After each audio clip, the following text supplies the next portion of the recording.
Good morning. मैं doctor Jayaprakash. आज आप लोगों को इतिहास में मेजर वन हिस्ट्री में पेपर फोर्थ क्लास लूँगा, जिसका टॉपिक है महाजनपद का तात्पर्य क्या है। तो हम लोग जानते हैं कि छठी शताब्दी ईसा पूर्व में भारत की राजनीतिक व्यवस्था के बारे में जब हम लोग अध्ययन करेंगे तो हम लोग पाएंगे कि इस समय राजतंत्र के साथ साथ गणतंत्र भी उत्तर भारत में पनप रहा था। तो उस क्रम में हम लोग देखते हैं कि छठी शताब्दी ईसा पूर्व में 16 जनपदों की उत्पत्ति हो गई थी। इन 16 जनपदों की उत्पत्ति का उल्लेख सबसे पहले हमें बौद्ध ग्रंथ अंगुत्तर निकाय में देखने को मिलता है। वे भारत में छठी शताब्दी ईसा पूर्व की शुरुआत में यह सब महाजनपद 16 महाजनपद आए थे। महाजनपदों का उल्लेख जो है वह वैदिक युग में भी देखा जाता था। वैदिक युग के बाद ही हम देखते हैं कि 16 जनपद का उल्लेख भारत के राजनीतिक व्यवस्था में देखने को मिलता है। उत्तर वैदिक काल में हम लोग क्या देखते हैं कि उत्तर वैदिक काल में अनेक साम्राज्यवादी युद्ध हुए और कुछ अत्याचारी शासकों ने पड़ोसी राज्यों पर आक्रमण कर उन पर अत्याचार किया। अब इनसे बचने के लिए यह जनपद के गणराज्यों ने मिलकर एक संगठन बनाया और इन्हीं संगठनों में महाजनपद कहा जाता है। इस काल में 16 महाजनपद अधिक प्रसिद्ध थे। इनके अतिरिक्त भी महाजनपद और जनपद बाद में अपने सुरक्षा के लिए एकत्र हुए और जो एक संगठन महाजनपद बनाया वह सिर्फ सुरक्षा के दृष्टिकोण से बनाया गया था। अब जब धीरे धीरे इनका विकास होता गया तो यह जनपद जो है अपने आर्थिक मामले को भी इसमें जोड़ लिया, यानी कि सुरक्षा के साथ साथ आर्थिक लाभ भी इन महाजनपदों को मिलने लगा। महाजनपद के निवासियों को, राजाओं को मिलने लगा। तो महाजनपद का अस्तित्व क्यों आया, यह हम लोग जान लिए कि बहुत अत्याचारी राजा होते थे जो एक दूसरे पर आक्रमण करते थे। आक्रमण करने से बचने के लिए छोटे छोटे राजा मिल के अपना एक संगठन बनाने लगे और यह संगठन ही महाजनपद कहलाया। अब आइए 16 महाजनपद हैं, अब इनके नाम क्या क्या हैं। तो महाजनपदीय युग के जो बौद्ध ग्रंथ दीर्घ निकाय है, जैन ग्रंथ भगवती सूत्र है, अष्ट अध्यायी है, पाणिनि है, ये सब लोग 16 जनपद का नाम उल्लेख करते हैं, जिसमें अंग पहला, मगध दूसरा, काशी तीसरा, कौशल चौथा, बज्जी पंचमा, मल्ल छठा, चेदी सातवां, वत्स आठवां, कुरु नौवां, पंचाल 10वां, मत्स्य 11, सूरसेन 12, अस्मक 13, अवंती 14, गंधार 15 और कंबोज 16। यह 16 महाजनपद हुए। अब आता है कि अब हम लोग को पढ़ना है कि महाजनपद का तात्पर्य हम लोग देखें। महाजनपद कैसे आया, महाजनपद कौन कौन है, महाजनपद की साहित्यिक स्रोत क्या है। तो हमने देखा अंगुत्तर निकाय हो या अंगुत्तर निकाय हो, दीर्घ निकाय ग्रंथ हो, जैन ग्रंथ भगवती सूत्र हो, अष्टाध्यायी हो, पाणिनि हो, सभी ने उस समय के यानी छठी शताब्दी ईसा पूर्व के 16 जनपदों का उल्लेख किया है, जिसके बारे में हम लोग नाम जाने, महाजनपद की उत्पत्ति कैसे हुई सो जाने। अब हम लोग पढ़ेंगे कि महाजनपदीय युग की विशेषता क्या है। छठी शताब्दी ईसा पूर्व के बौद्ध और जैन ग्रंथों में महाजनपदों की संख्या और उनका वर्णन प्राप्त होते हैं। उत्तर वैदिक काल में अनेक जनपद समाप्त हो गए, जैसे हस्तिनापुर, मगध, कौशल, काशी। ये लोग उत्तर वैदिक काल में बड़ी ही प्रभावशाली जनपद थे, लेकिन छठी शताब्दी ईसा पूर्व में ये लोग प्रभावहीन हो चुके थे। महाजनपदीय काल में अब अंग, मगध, वत्स, बज्जी, काशी, कौशल और अवंती प्रमुख महाजनपद बन गए। इसीलिए इस युग को हम लोग महाजनपदीय युग कहते हैं। इसी काल में बुद्ध और महावीर भी आए, जन्म लिए। अतः इस काल को हम लोग गौतम या महावीर का युग भी कह सकते हैं, या गौतम महावीर युगीन महाजनपद भी कह सकते हैं। अब आता है कि इनकी विशेषता क्या है। इस काल में महाजनपदीय युग जब शुरू होता है छठी शताब्दी ईसा पूर्व में, तो इनकी विशेषता क्या है। तो इनकी विशेषता में हम देखते हैं कि इस काल में इतिहास हमें क्रमबद्ध इतिहास का पता चलने लगता है। दूसरा देखते हैं कि इस काल में यद्यपि राजतंत्र थे, परंतु चारों दिशाओं में महाजनपद और जनपद भी उभरते दिखाई देते हैं। तीसरी विशेषता है कि एक बार पुनः स्वतंत्रता, आत्मनिर्भरता और स्वाभिमान, स्वसंस्कृति का युग इस छठी शताब्दी ईसा पूर्व में आरंभ हुआ। साम्राज्यों को लोग बुरा मानने लगे, यह इस काल की विशेषता है। अब चौथा है, इस काल में गौतम और महावीर का उदय हुआ और उनके दर्शन और विचारों का पुनर्उदय हुआ भारत में, और यही कारण है कि इस काल को बौद्धिक उन्नति का काल भी कहा जाता है। अब हम देखते हैं कि इसी काल में प्रथम विदेशी आक्रमण हुए। यह आक्रमण या तो ईरानी थे या यूनानी थे। इन ईरानी और यूनानी शासकों ने भारत पर आक्रमण किया। यह भी महाजनपदीय युग की एक विशेषता है। आगे देखते हैं, गणतंत्र और राजतंत्र शासन प्रणाली का उच्चतम विकास भी इसी युग में हुआ।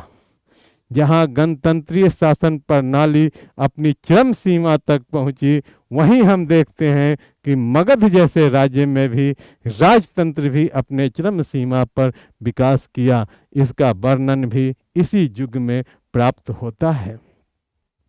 अब हम देखते हैं कि गणराज्यों में न्याय प्रणाली का विशेष महत्व है और इनके निर्माण में बहुत कुशलता और प्रतिभा लगी हुई दिखाई देती है।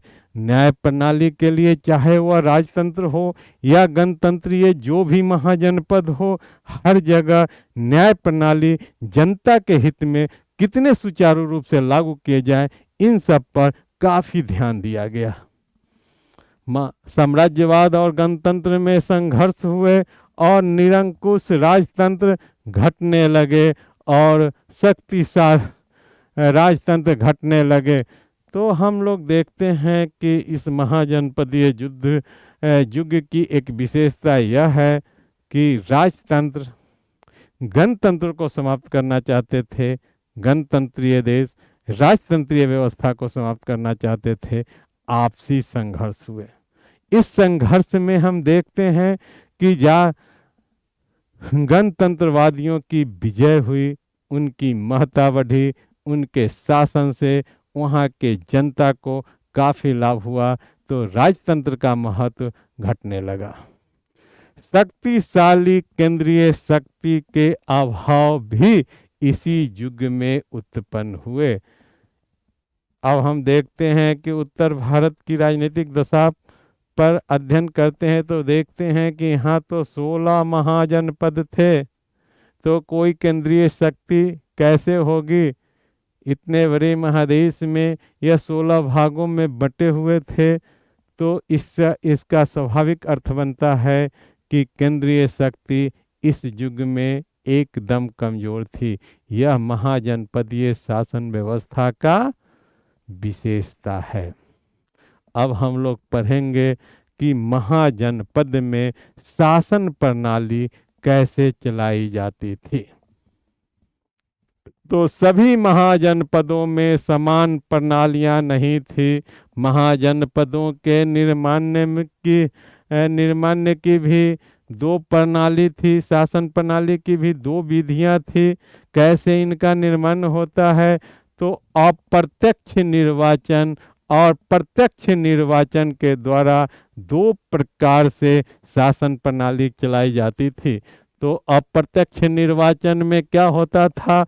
राजाओं के द्वारा निर्वाचन किया जाता था।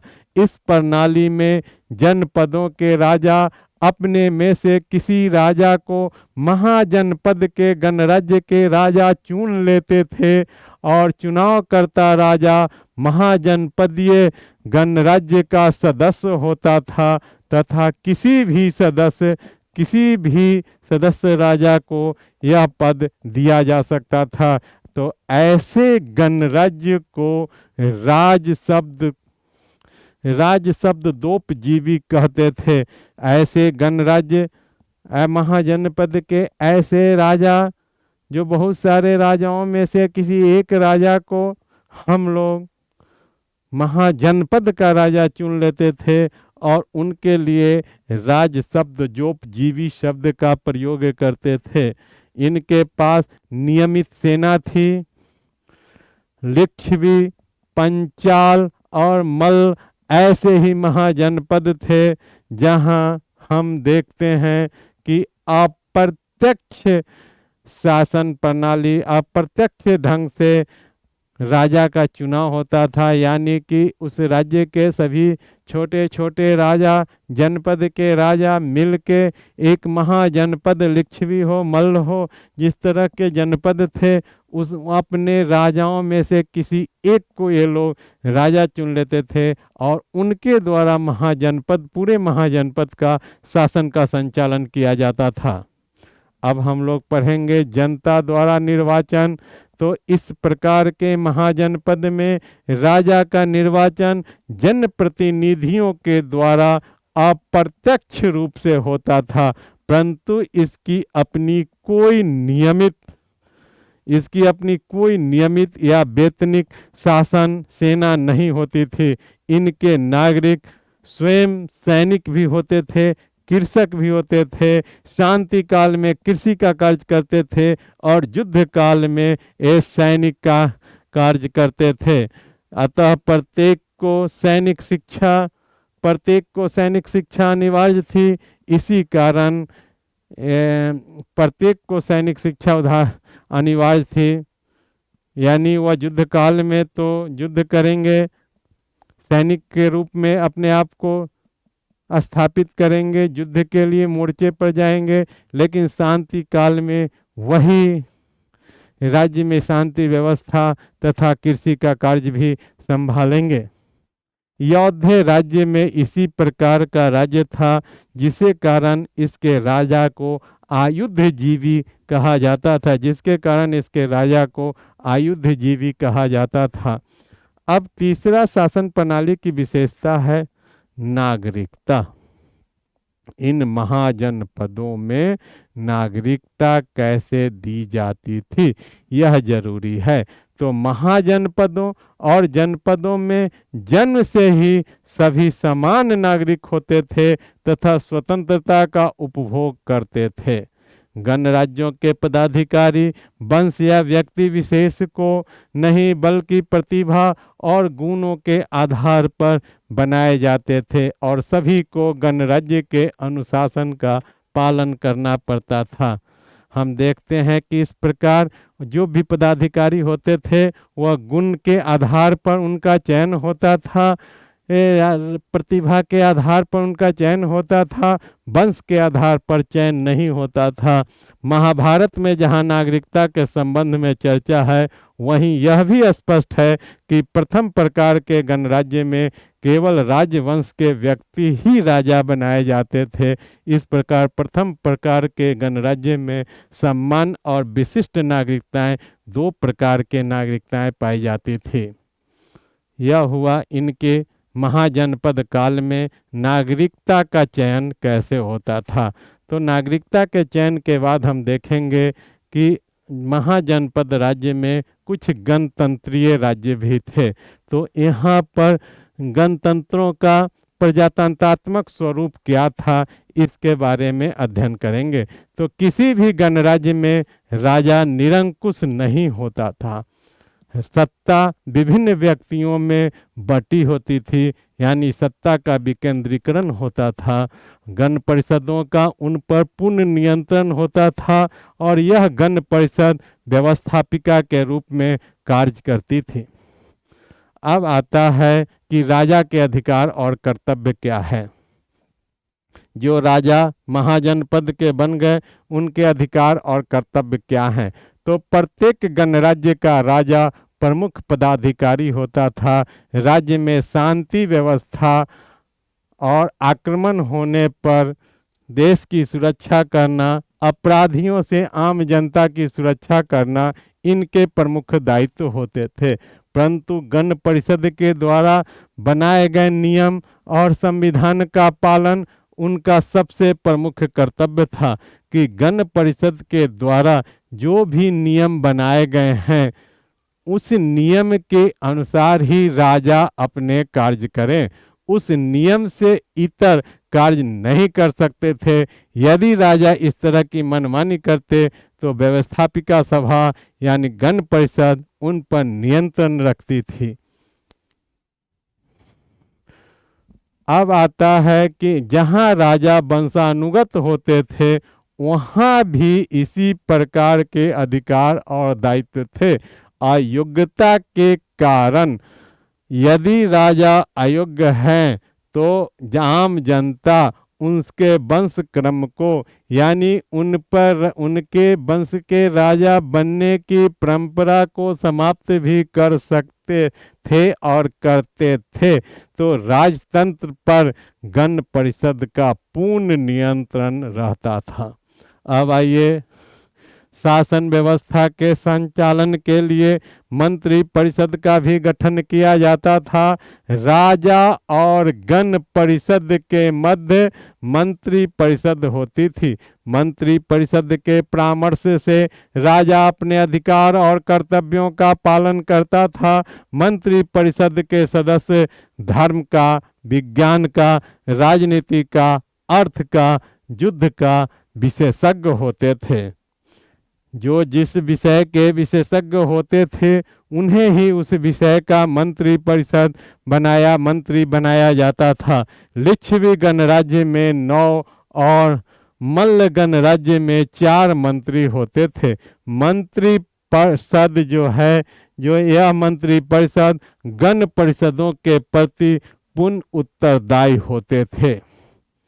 हम यहाँ देखते हैं कि शासन व्यवस्था के स्वरूप में मंत्री परिषद हुआ तो मंत्री परिषद राजा के प्रति उत्तरदायी नहीं, बल्कि गण परिषद के प्रति उत्तरदायी होते थे। अब आता है व्यवस्थापिका। तो जहाँ राजा हो गए, मंत्री परिषद हो गए, तो व्यवस्थापिका सभा का होना जरूरी है। जहाँ पर यह कार्य करेंगे तो व्यवस्थापिका सभा को गण राज्यों में संस्थागार कहा जाता था। व्यवस्थापिका सभा को गण राज्यों में संस्थागार कहा जाता था। इसमें प्रतिष्ठित, कुलीन, प्रतिभा संपन्न नागरिक होते थे। किसी न किसी गणराज्य में हम देखते हैं कि इन्हें राजा भी कहा जाता था और उनके पुत्र को उपराजा कहा जाता था। तो संस्थागार के दूसरे सदन में चुने हुए प्रतिनिधि होते थे। एक सदन में देखे कि संभ्रांत परिवार के लोग होते थे, राजवंश के लोग होते थे, और उसी राज्य में एक दूसरा संस्थागार भी होता था जिसमें जनता के प्रतिनिधि को महत्व दिया जाता था। लिच्छवी गणतंत्र में केंद्रीय और प्रांतीय संस्थागार अलग अलग होते थे। स्थानीय संस्थागार का भी प्रमाण है। लिच्छवी गणराज्य जो गणतंत्र की जन्मभूमि है, वहाँ देखते हैं कि केंद्रीय संस्थागार, प्रांतीय संस्थागार, साथ ही स्थानीय संस्थागार भी पाए जाते हैं। अन्य छोटे गणराज्यों में एक ही संस्थागार थे।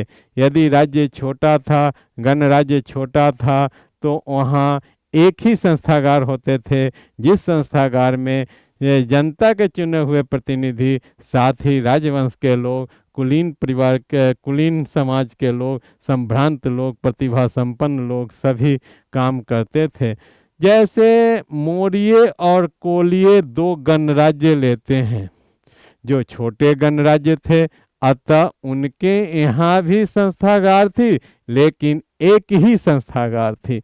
आगे हम लोग अब आगे पढ़ते हैं न्यायपालिका। जब शासन प्रबंध के बारे में, शासन प्रणाली के बारे में पढ़े, तो हमने देखा कि राजा भी है, मंत्री परिषद भी है, व्यवस्थापिका भी है, तो न्यायपालिका भी होना जरूरी है। तो 6ठी शताब्दी ईसा पूर्व के राजनीतिक व्यवस्था में हम देखते हैं कि न्यायपालिका भी काफी व्यवस्थित और नियमित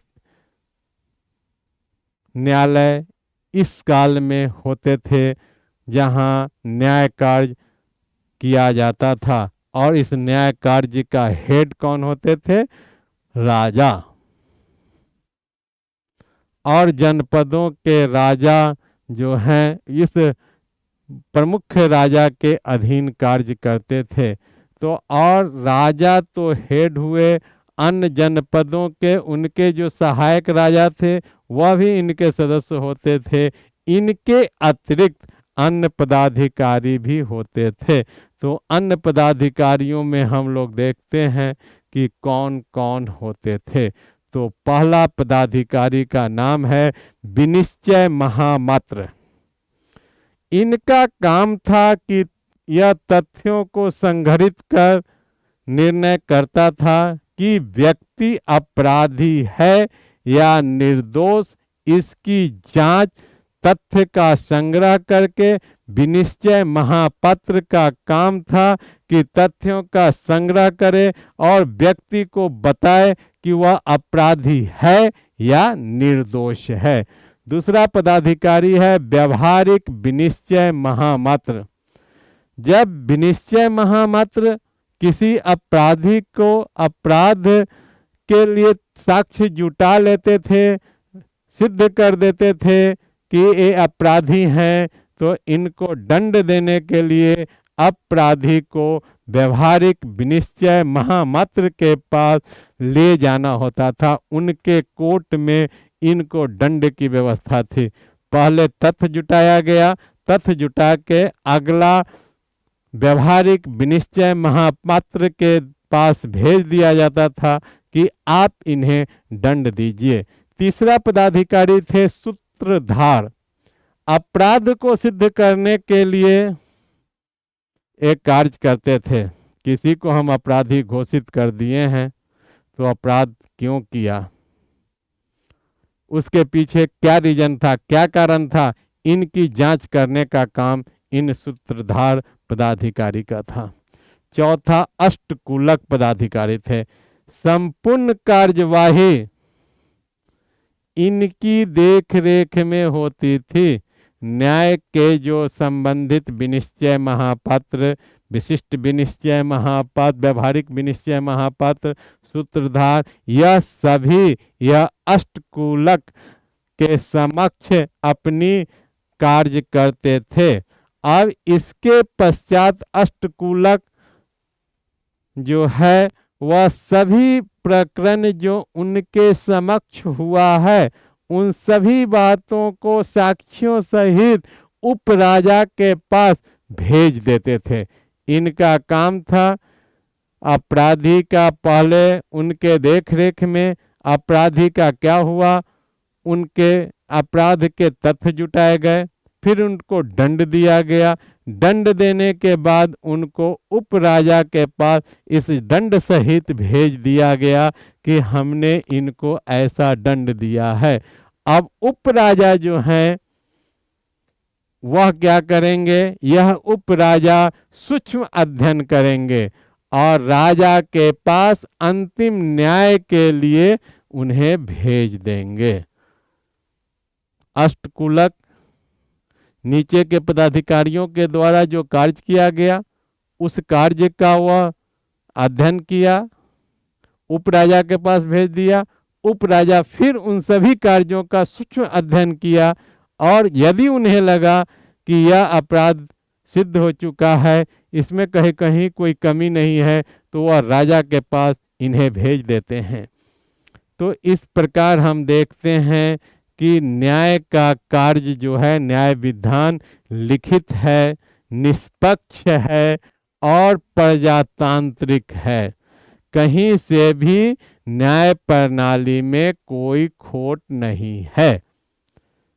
काफी जांच पड़ताल के बाद व्यक्ति को राजा के पास न्याय के लिए भेजा गया है। दंडाधिकारी दंड और कारावास की भी इस युग में व्यवस्था की गई है। इसके बाद हम देखते हैं स्थानीय स्वशासन। हर प्रत्येक गणराज्य की यह विशेषता है कि वहाँ पर स्थानीय स्वशासन को भी काफ़ी महत्व दिया गया है।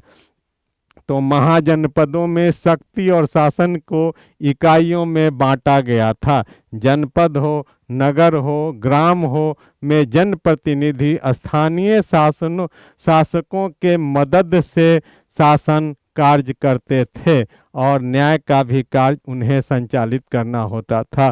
प्रशासन के लिए निर्वाचित परिषदें होती थी और ग्राम में हम देखते हैं गांव में पंचायतों का भी निर्माण किया जाता था। इन पंचायतों के द्वारा सुरक्षा और न्याय दोनों का कार्य देखा जाता था। अब आता है विधि निर्माण प्रणाली। तो 6ठी शताब्दी ईसा पूर्व में कानून का निर्माण कैसे होता था, इसके बारे में हम लोग अध्ययन करेंगे। तो महाजनपदों के गणराज्यों में जो संस्थागार थी, जिसे वर्तमान में संसद कहा जाता था, वहाँ पर सारे कार्य संपन्न होते थे। प्रधान राजा जो निर्वाचित होता था, साथ ही उसमें प्रधान सेनापति, मंत्री, पदाधिकारी, यही संस्था जो है वह सबको नियुक्त करती थी और यह नियुक्त होने के बाद यहीं पर बैठकर इसी संस्था में किसी समस्या का वे लोग विचार करते थे और विचार करने के बाद कानून का निर्माण करते थे। गृह और विदेश नीति भी यही संस्था निर्धारित करती थी। संस्था का काम, जब संस्था बन गई, संस्थागार बन गई, राजा आ गए, मंत्री आ गए और विभिन्न पदाधिकारी आ गए, तो अब किसी भी कार्य को विधि के निर्माण के लिए अब वे लोग एकजुट होकर विचार विमर्श करेंगे।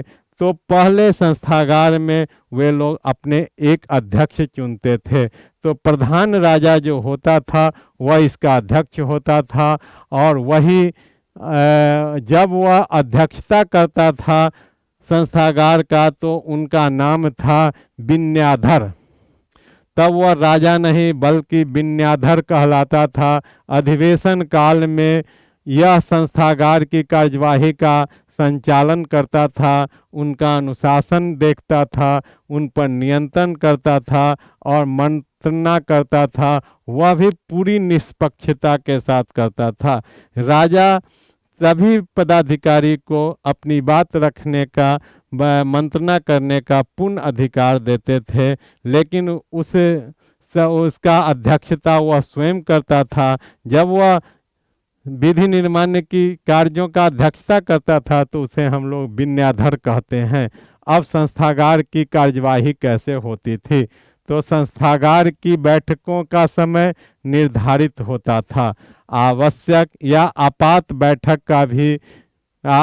बैठक की भी व्यवस्था की गई थी। जरूरी पड़ने पर समय निर्धारण के बाद भी बैठक किया जा सकता था और होता था। हम देखते हैं कि सदस्यों के बैठने की व्यवस्था करने वाला एक पदाधिकारी होता था। सभी सदस्यों को बैठने की व्यवस्था करने के लिए एक पदाधिकारी होता था। बैठक के लिए गणपूर्ति की संख्या आवश्यक थी। जिस प्रकार आज हम संसद भवन में देखते हैं कि किसी भी कानून को पारित होने के लिए गण यानी कि मिनिमम एक निर्धारित किया गया है, उतना आवश्यक है, उतने बिना यह गणपूर्ति यानी संसद नहीं चलेगी। उसी प्रकार संस्थागार में भी एक गण की संख्या निर्धारित की गई थी, उनके अभाव में यह काम नहीं होता था। अब हम आगे देखते हैं कि प्रस्ताव या प्रतिज्ञा। तो संस्थागार में प्रथम वाचन में विषय की घोषणा, सबसे पहले विषय की घोषणा होती थी, फिर हम देखते हैं कि उसकी प्रस्ताव की भूमिका क्या है, अर्थात उसका उद्देश्य क्या है, उसको स्पष्ट की जाती थी। प्रस्ताव के पठन के लिए अनुसावन, प्रस्ताव के पठन को अनुसावन कहते थे। द्वितीय वाचन में इसमें बहस होती थी, संशोधन किए जाते थे, सुझाव मांगे जाते थे। यदि अनिर्णय या मतभेद हो तो विशेष समिति के पास भी भेजने का व्यवस्था था। जो कानून आया है उस पर पूर्णतः मंत्रणा होगी। यदि संशोधन कोई आएगा तो उसे संशोधन करने का भी कार्य किया जाएगा। संशोधन होने के बाद भी यदि पूर्ण एकता नहीं है, मतक है, तो इस विधान को हम लोग देखते हैं कि विशेष समिति के पास भेज दिया जाता था। अब बहस के बाद संशोधित अवस्था में तीसरे वाचन में रखा जाता था, अनुमोदन के लिए रखा जाता था। जब फिर से सभी की सहमति बनने के बाद इस कानून पर विचार किया, जब सभी की सहमति बन गई है तो उन्हें हस्ताक्षर के लिए तीसरे स्टेप में, तीसरे वाचन में राजा के पास भेज दिया जाता था। राजा जब उस पर हस्ताक्षर कर देते थे तो वह कानून बन जाता था। और इस तरह हम लोग देखते हैं कि पूर्ण बहस के बाद, 3 स्टेप में गुजरने के बाद, 3 चरण, 3 वाचन गुजरने के बाद ही कोई कानून बन पाता था। राजा के यानी कि कानून बनाने की जो प्रक्रिया आज है गणतंत्रीय व्यवस्था में, यानी महाजनपदीय काल में कानून भी उसी तरह से बनाए जाते थे। अब आइए कि कानून बनाने में मत गणना या छंद गणना की व्यवस्था थी। यह मत गणना या छंद गणना क्या है? तो संस्थागार में तीनों वाचन के पश्चात जो प्रस्ताव पर मतदान होता था, राजा का हस्ताक्षर ऐसे ही नहीं होता था, पहले उस पर मतदान होता था। मत को उस काल में छंद कहा जाता था। तो मत गणना या छंद गणना, मत गणना भी कैसे होती थी, उसकी एक प्रक्रिया थी। 2 प्रकार के मत होते थे, एक रक्त रंग के और एक हरित रंग के। सलाकाओं यानी छोटी छोटी लकड़ी के टुकड़ा सलाका होते थे, वह एक लाल रंग के होते थे, दूसरा हरे रंग के होते थे। जो संस्थागार में कानून बनने के लिए प्रस्ताव आया है उसके पक्ष में सदस्य हरे रंग का और विरोध करने के लिए सदस्य रक्त वर्ण का सलाका का प्रयोग करते थे। सलाका फिर एकत्रित की जाती थी, सलाका एकत्रित की जाती थी और एकत्रित करने के बाद उसे गिनकर निर्णय लिया जाता था। तो इस प्रकार प्राचीन काल में 6ठी शताब्दी ईसा पूर्व में हम लोग देखते हैं कि कानून बनाने के लिए भी मत गणना या छंद गणना का प्रयोग किया जाता था। अब आता है कार्यवाही का लेखन। अब कानून बनाने के लिए जितने भी कार्यवाही हुए हैं, सबका, जितने भी संस्थागार की समस्त कार्यवाही विचारों को एक जगह लिखा जाता था। इसके लिए विभिन्न पदाधिकारी नियुक्त होते थे और इस प्रक्रिया को देखने के लिए यदि कोई आम जनता कार्यवाही संस्थागार की कार्यवाही को देखना चाहता था तो उसके लिए भी उसे अनुमति लेके संस्थागार के कार्यवाही को देख सकता था। लेकिन आम जनता जो इनके सदस्य नहीं होते थे वह यदि संस्थागार के कार्यवाही को देख तो सकते हैं लेकिन बोल नहीं सकते हैं। वैसी ही व्यवस्था आज हमारे संसद में है कि जो संसद सदस्य नहीं है वह दर्शक दीर्घा में बैठ सकते हैं, कार्यवाही देख सकते हैं, लेकिन बोल नहीं सकते हैं, अपने विचार नहीं रख सकते हैं। तो ऐसी ही व्यवस्था 6ठी शताब्दी ईसा पूर्व में हम देखते हैं कि वहाँ पर थी। अब यह तो हुआ महाजनपद काल के गणतंत्रीय व्यवस्था वाले महाजनपद का। अब उस काल में राजतंत्रीय शासन प्रणाली भी थी जिसका उदाहरण मगध है। तो राजतंत्रों में अधिकतर राज्यों में हम देखते हैं कि आनुवांशिक और निरंकुश राज्य होते थे जिनमें निर्वाचन का अभाव होता था।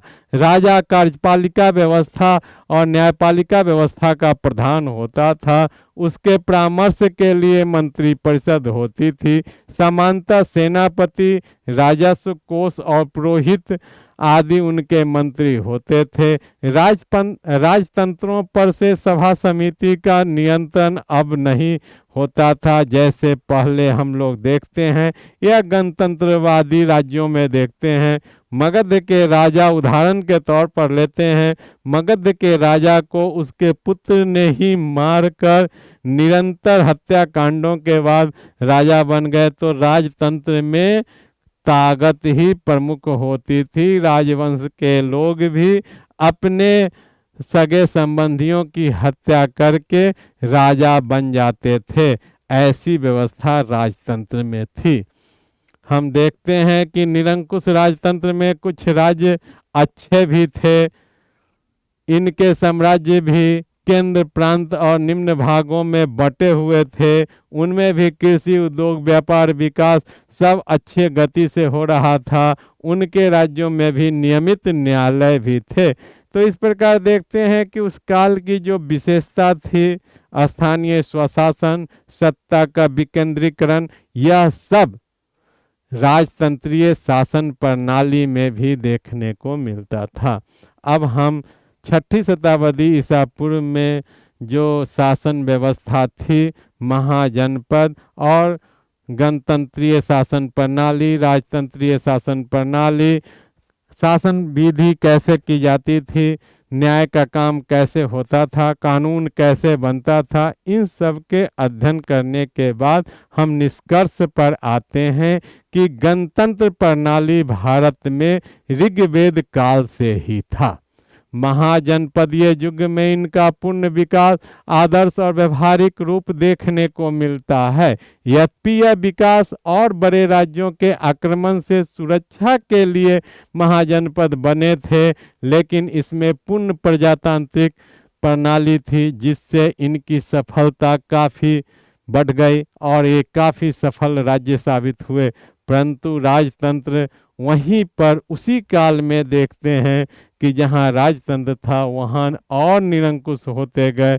जनप्रतिनिधि संस्थाएं पूर्ण रूप से अप्रभावी हो गई। अतः उनकी निरंकुशता को हटाने के लिए ही उस समय के प्रसिद्ध विद्वान चाणक्य ने अपनी उग्र और कूटनीतिक प्रयत्न से मगध जैसे विशाल राजतंत्रीय शासन व्यवस्था को भी समाप्त कर लिया। और इस प्रकार हम देखते हैं कि उस काल में गणतंत्रीय शासन प्रणाली, गणतंत्रों की संख्या कम होती गई और राजतंत्र की संख्या बढ़ती गई। क्योंकि चाणक्य ने गणतंत्र को प्रोत्साहन नहीं दिया, वे राजतंत्र को ही प्रोत्साहित किए। मगध से राजतंत्र को समाप्त करके फिर से एक नए वंश, मौर्य वंश, राजतंत्र की स्थापना कर दी।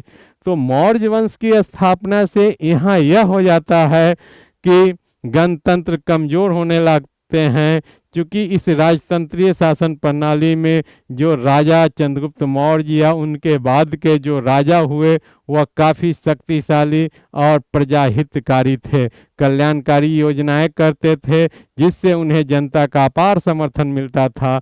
इन सब के कारण हम देखते हैं कि राजतंत्र फलीभूत होने लगा, राजतंत्र फलने फूलने लगा और गणतंत्र वर्षों तक अच्छी व्यवस्था शासन प्रणाली देने के बाद भी धीरे धीरे समाप्त हो गई और भारत में पुनः राजतंत्र मजबूत हो गया। Thank you.